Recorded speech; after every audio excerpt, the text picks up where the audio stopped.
ഒരു വിദേശ സൈനികന്റെയും പാദം ഇനി ഈ മണ്ണിൽ പതിക്കില്ല. അമേരിക്കൻ ഭീഷണികൾക്ക് മുന്നിൽ മുട്ടുമടക്കില്ല എന്ന് പ്രഖ്യാപിച്ച് അഫ്ഗാനിസ്ഥാൻ നിലപാട് കടുപ്പിക്കുകയാണ്. തന്ത്രപ്രധാനമായ ബഗ്രാം വ്യോമത്താവളം വിട്ടു നൽകണമെന്ന US ആവശ്യത്തിന് മേൽ അഫ്ഗാൻ ഭരണകൂടം നൽകിയ മറുപടി ലോകശ്രദ്ധ നേടുകയാണ്.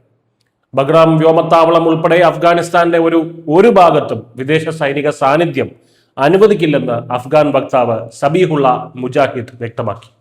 കഴിഞ്ഞ സെപ്റ്റംബറിൽ ബഗ്രാം താവളം തങ്ങളുടെ നിയന്ത്രണത്തിലാക്കുമെന്ന് US പ്രസിഡന്റ് ഡൊണാൾഡ് ട്രംപ് അവകാശപ്പെട്ടിരുന്നു. വിട്ടു നൽകിയില്ല എന്നുണ്ടെങ്കിൽ മോശമായ പ്രത്യാഘാതങ്ങൾ സംഭവിക്കുമെന്ന ട്രംപിന്റെ ഭീഷണിയെ അഫ്ഗാൻ ഇപ്പോൾ തള്ളിക്കളഞ്ഞിരിക്കുകയാണ്. ബഗ്രാം താവളം അഫ്ഗാൻ പ്രദേശത്തിന്റെ അവിഭാജ്യ ഘടകമാണെന്നും വിദേശ ശക്തികൾക്ക് ഇവിടെ ഇടമില്ലെന്നും സ്പുട്നിക്കിന് നൽകിയ അഭിമുഖത്തിൽ അദ്ദേഹം ആവർത്തിച്ചു.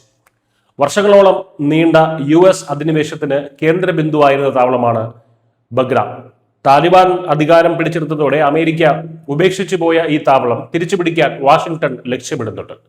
എന്നാൽ കഴിഞ്ഞ കാലത്തെ യുദ്ധാനുഭവങ്ങൾ മുൻനിർത്തി വിദേശ സൈനികരുടെ സാന്നിധ്യം രാജ്യത്തിന്റെ സുരക്ഷയ്ക്കും സമാധാനത്തിനും വെല്ലുവിളിയാണെന്നാണ് അഫ്ഗാൻ ഭരണകൂടത്തിന്റെ ഒരു വിലയിരുത്തൽ.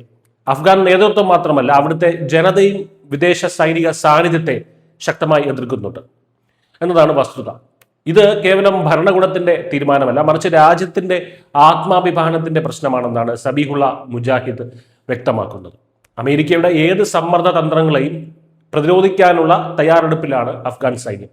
അധിനിവേശത്തിന്റെ കൈപ്പുള്ള ഓർമ്മകളിലേക്ക് ഇനി മടക്കമില്ലെന്ന് അഫ്ഗാനിസ്ഥാന്റെ ഈ പ്രഖ്യാപനം ആഗോള രാഷ്ട്രീയത്തിൽ എന്തുതരം പ്രത്യാഘാതങ്ങൾ ഉണ്ടാക്കുമെന്ന് കണ്ടു തന്നെ അറിയണം. News desk news India Malayalam.